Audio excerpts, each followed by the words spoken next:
Have you ever tried to give well wishes over to the narcissist? Have you ever tried to speak positive words over them on your way out for a departure? I remember trying to give over some positive words to the narcissist when it came down to our divorce. And his response was basically like that of a Scrooge McDuck. And he was pretty much fee fi fo fum. Welcome to Into the Marvelous Light. And in today's video, I want to talk about the narcissist's terrible attitude, this very negative attitude when it comes to your positivity, your upbeatness, and your outlook on the future. As an empath, you typically want to see other people happy. You don't have any ill will to wish on other people.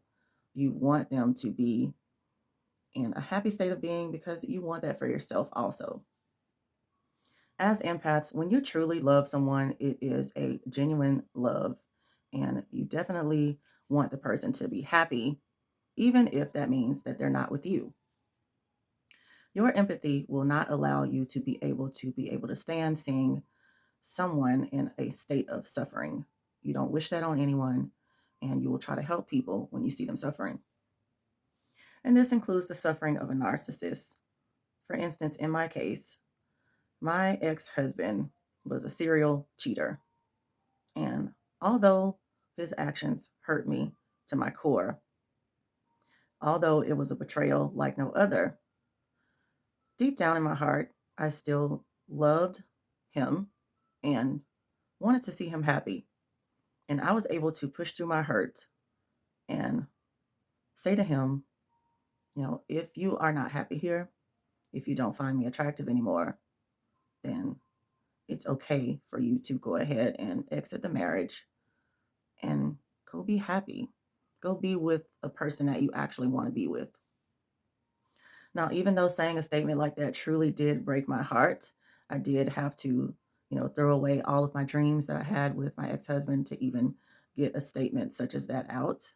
When you truly love someone, it is a sacrificial love. It is an unselfish love. I would always rather and prefer someone to be completely honest with me. And so I would have taken, his stance a lot better if he had come to me and said, hey, this isn't working out. I don't want to be with you. I, I'm not happy here. I don't find you attractive. Whatever the case, whatever was the case, whatever the thing was that made him feel like, okay, I'm not getting what I need at home, so I have to go outside the home to get what I need. I think I would have taken it a lot better if he had just come to me and said, hey, I can't do this anymore. We need to depart, instead of, kind of going behind my back and doing the whole betrayal thing. I really just feel like honesty is the best policy. So I just decided that I'd rather see him, have his freedom, be completely free to do what he wanted to do without a quote unquote nagging wife at home asking him to stay home more, spend time with me more, go on dates with me more. Rather than do that, just, break away and go chase all the things that you keep chasing outside of the house. Just go be happy. And those are pretty much my words on the way out.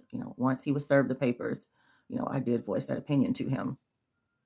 I would tell the narcissist, you deserve to be with someone that you actually love. I would tell him things like that. And I would say, go be happy.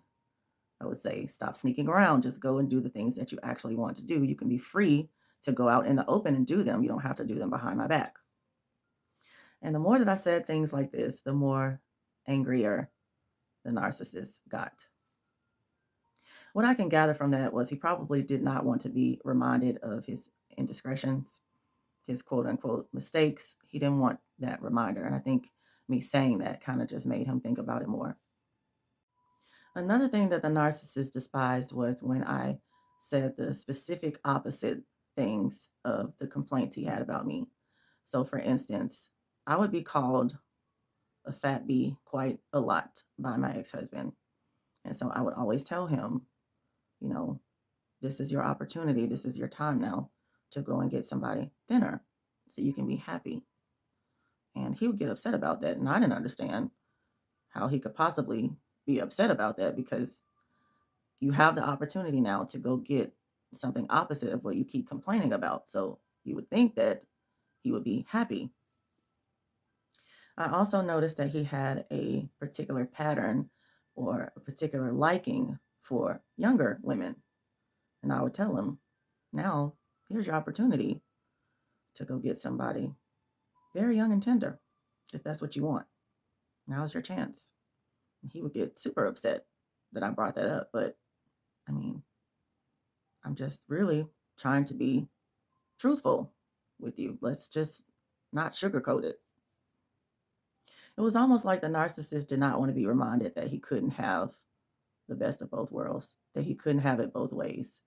On one hand, he wanted to be married so he can have this public image and this facade up to fool everybody. But on the other hand, he wanted to be a single man running wild, sowing his, oats everywhere, you know, sprinkling his member around the community.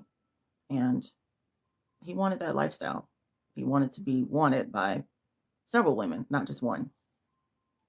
And I was a person that did not want a facade. I wanted the real thing. I didn't want to be married just to say I was married. I actually wanted an actual marriage, a functioning marriage, a healthy marriage. And so, I tried to explain to him, we are just not on the same page, which is why we should both close the book. Another thing that really upset the narcissist was me telling him that I was going to pray or saying, I pray that you find XYZ. I pray that this and that happens in your life. He despised hearing me say that. And he would even take it so far as to say back to me, I don't need your prayers. I don't want your prayers. This is just how much the narcissist despised any type of well wishes or positive affirmations that I would have towards him or towards his future. He had this rebuttal that he would always say, like, I don't need you to speak for me, and you can't tell me that the reason that I cheated was because of you. You don't know the real reason. He said all these things. None of it made sense to me. It wasn't just the cheating aspect of it. It was also just a lot of his habits and vices, I really couldn't get with, like gambling, like not saving money, being irresponsible with money, or being irresponsible when it came to household bills. Like none of that type of behavior I could get with. And so, he always felt like I was nagging him. So I would say, why don't you just get someone that's more easygoing, and you would be happier. You don't have to worry about a nagging wife. You can go be with someone who is down to do all of the things that you're down to do, and you'd be happy. He didn't like me saying that. I'm not sure if he really believed that I genuinely wanted him to be happy, especially after he had dogged me out the way that he did. But I honestly did, I honestly did want to see him happy. And I felt like with all the things that he was doing against me, obviously he wasn't happy. So, I loved him enough to want to see him happy. In my mind, seeing him walk away and be with someone else was not going to hurt me any more than he'd already hurt me within the marriage. So I was okay with him, moving on with his life. In my mind, I had done everything that I could do to salvage the marriage on my part. And so I thought, and I still think the best thing to do was to give it up and turn it loose. Because at some point it stopped being a marriage and it ended up being a state of wedlock. I had gotten to the point where I had no more regrets and I was okay with seeing him be with someone else because he'd already been with someone else numerous times before during the marriage. So it was going to be okay for him to be permanently with someone else. I think the narcissist probably just had a problem with me being in that place of acceptance. I think he was so used to seeing me be upset, completely distraught and depressed and all the things concerning, him being with other people and cheating and all this thing. And when he finally saw me at peace with it, I think that disturbed him. When it gets right down to it, it's basically just the words of the serenity prayer. God grant me the serenity to accept the things that I cannot change, the courage to change the things that I can, and the wisdom to know the difference. Philippians 2:3-4. Let nothing be done through strife or vainglory, but in lowliness of mind, let each esteem each other better than themselves. Look not every man on his own things, but every man also on the things of others. So we are charged to not be selfish. We are charged to think of other people, use our empathy, put ourselves in the other person's place, walk a mile in their shoes, seek to understand. Approach your brother with kindness, meekness, and empathy. Edify your brother and build him up. Even love your enemies as Christ loves us. To forgive your enemies just as Christ has forgiven us. You won't be able to love someone necessarily just because you think they deserve it.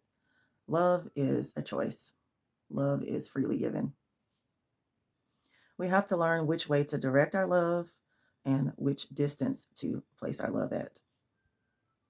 You will have to love a narcissist at a safe enough distance to where you no longer get hurt.